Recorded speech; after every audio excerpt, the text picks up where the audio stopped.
I'm hoping that this is going to work right away. Welcome to Food Allergy Mom Coffee Chat. What is everybody up to today? We are going to talk about managing family when it comes to the holidays.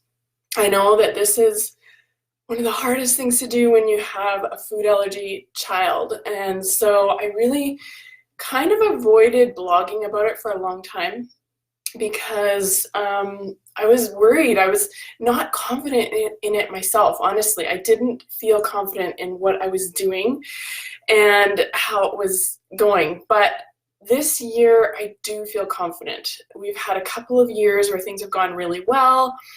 This has been 12 years. Like, I've been a food allergy mom for 12 years, and I finally think I've figured it out. So I really wanted to put down some of the most important tips to help you so that you can get through the holidays, talk to your family about all the events, and so everything can go smoothly. So I'm really excited to share actually what I've learned, and I will do that after. But I do want to let you know that I'm hosting a free 3-day challenge. And this is going to happen next week. And it's for food allergy moms who are feeling like they don't have enough variety in their meals, or they feel overwhelmed or stressed at dinner time. And I want you to get over that so that you can enjoy the holidays. So it's a good timing. It's going to be next week. It's only 3 days. And I've called it the Zero to Planned Challenge. So if you don't know how to kind of get yourself more variety and less overwhelm, less stress when it comes to cooking dinners for your food allergy family, definitely check this out. And the link to learn more about it is friendlypantry.com/0to-planned. And I will put that in my profile, and I will also on Facebook, I'm going to put that in the post. So I do hope that you will join me for that. That's next week, and share it with other food allergy moms who need a little bit of help in the dinner time area. It's a free challenge, and I think it's going to be fun to do together, and you're going to get some templates and we're going to have a little bit of a homework for 3 days, but it's not going to take a lot of time. So that's what I want to invite you to. So let's get back to managing family. And let me know if you are struggling with this. I know I had somebody specifically ask me about it, and I've had many people even in the past ask me about it. And so this is something that I know is really difficult. And I'm just going to bring up my notes because I always prepare for you guys. And really, all of this is sort of in my blog post. So I go into sometimes more detail in the video, sometimes more detail in the blog post. You'll always get a little more detail in one or the other, but you don't have to worry about writing anything down. I just hope that you will get some really great ideas from this. So the first thing that you need to do, and I feel like is really important, is to make sure you're feeling really confident about how to actually talk about food allergies and what you need to do. So when you first learn that your child has a food allergy, you probably did all the research on how to look for read labels and the cross contact and all of that stuff. So you likely know what you're doing, but other family members don't know, and they don't probably know how important it is or how to do it. So what I would recommend is to make sure that you not only know these things yourself, but you know how to explain them. So make sure you have good information. So I always refer people back to either Food Allergy Canada or Food Allergy Research and Education. That's FAIR.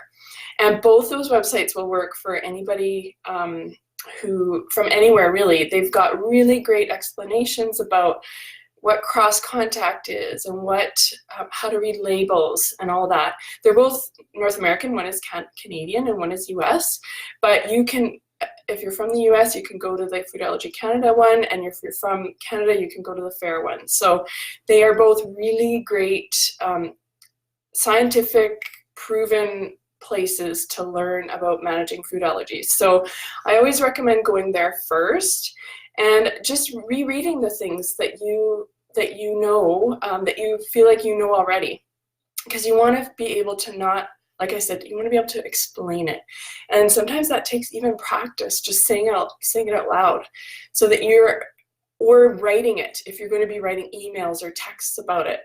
Just kind of coming up with a way that you can say it easily and clearly, so that you're not giving false things or confusing people, because that's another big thing too. Okay, so number 2, you want to explain what an allergy is. And definitely one of the biggest problems that I always find is that people don't understand the difference between intolerance or sensitivity and food allergy. So if people think that your food allergy is an intolerance or a sensitivity, they're going to feel like you're going over the top when you talk about cross contact and you know, the importance of reading labels and everything. So what you need to make sure you're doing is explaining the difference. And there's, in my blog post, I actually had a really excellent article linked that talks about the differences between food allergies and food intolerances. So you can share that in an email and let people know this is why it's important.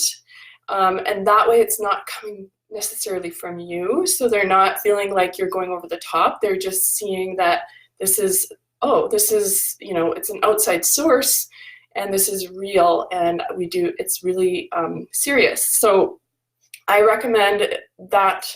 Check out the blog post, which is at friendlypantry.com, and you'll get that link in that blog post so that you can share. The next thing, and this can be really hard, decide on your goal for each event. And the goal for each event might not be as hard as actually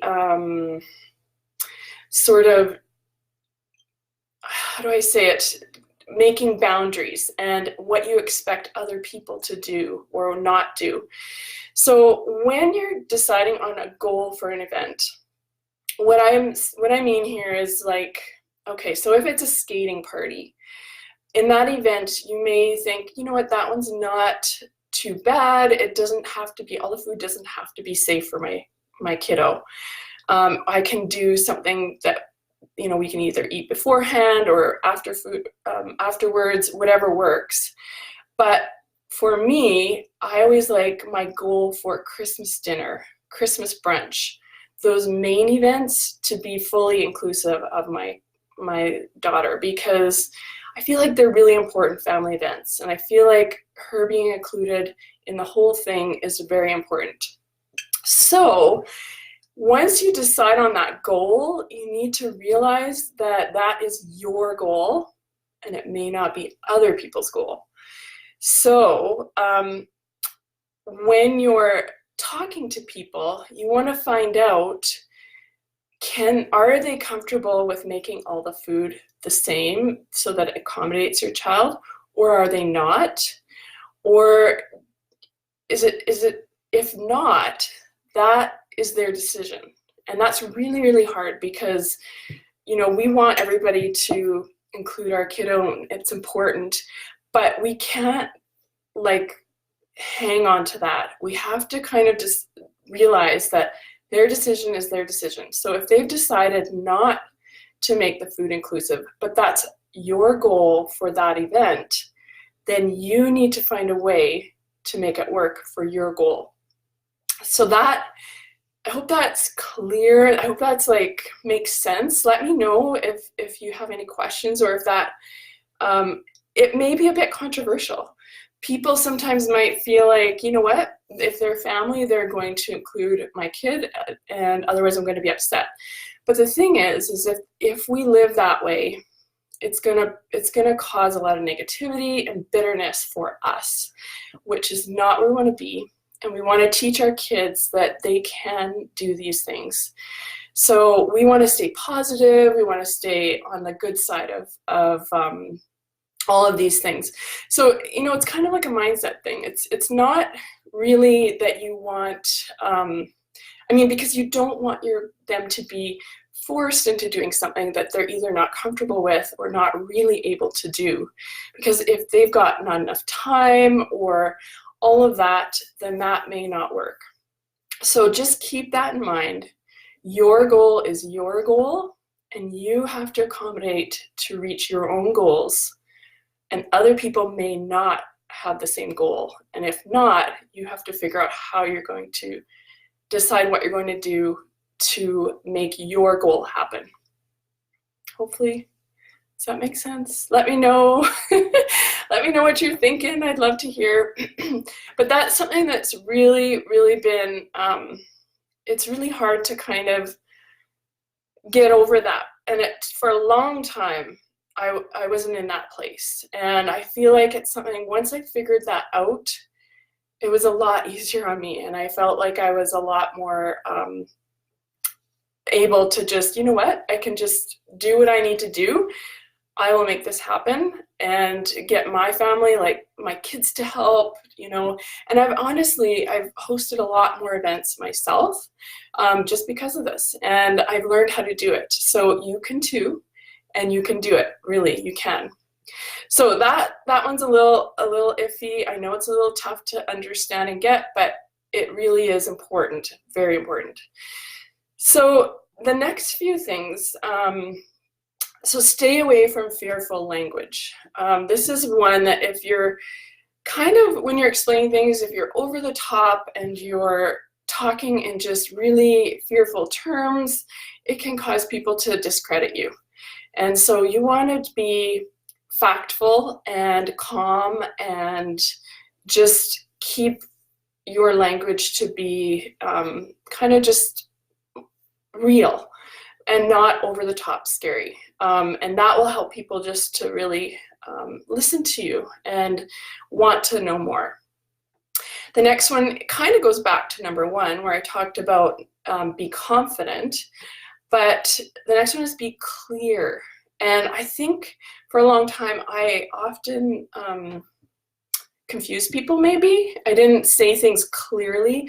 I didn't get to the point. Because now what I do is I send an email message that has like specific, okay, this is what needs to be done. If you're not comfortable, I totally understand. We can work something else out with us. But if you are, this is what needs to happen for us to come to your house. And this is how you need to cook. And so that's kind of how I've gone. And when it's more clear, I can feel confident that they know what to do if they do agree. And I can feel confident that if they don't agree, okay, well, I know what I need to do. So that's important. And above all, in all of this, is to keep an attitude of graciousness. And graciousness, when things aren't going your way, is really hard, because you know it's hard to be thankful and kind to people who don't agree with you. But if you can keep that attitude of graciousness, you're going to keep more relationships intact, and you're going to possibly open the doors for future years. So, you know, I've gone through a lot where it's more isolating if you don't keep those relationships intact. And you don't want to go to that place where you're feeling really isolated. So if you can be gracious, look for the good in things, be thankful, it really brings you into a bigger place and a better place than if you're harboring bitterness, resentment, anger. So that is my last one, and that is also really, really important. So I hope that helps you. Let me know if you have questions, or you can send me a DM. I know sometimes people don't like to comment on these sensitive issues, but you know, feel free to send me a DM. Let me know if this helped you. Please do also go to my blog, friendlypantry.com/blog, and you'll see I have actually, since I wrote this post, I also have how to prepare and meal plan for the holidays. So if you do find yourself having to cook a few more things or host a few more events, that post is going to help you do it. okay? So check that out. Don't forget about my meal planning challenge coming up next week. I was talking about it at the beginning, but you can check that out if you want more variety and less stress in your dinner time and less overwhelm and more time. Then that challenge is for you. It's only 3 days, and you're going to get a full meal plan. You're going to finish a meal plan, and you're going to get some templates, and it's going to be really awesome. So check that out at friendlypantry.com/02planned, PLANNED, and you can find out more information there. Share it with your food allergy mom friends. I would love that, so that we can get more people and have a good time. So that's it for this week's Food Allergy Mom Coffee Chat. Next week I'm going to be doing the challenge, so I won't have a coffee chat, but I will have lives on the challenge. But you do need to sign up for the challenge, even though I'll have the lives on my this regular page, because you need to sign up to get the templates and all that. So make sure you do sign up, and hopefully I'll see you in that challenge. So have a great week, and bye for now.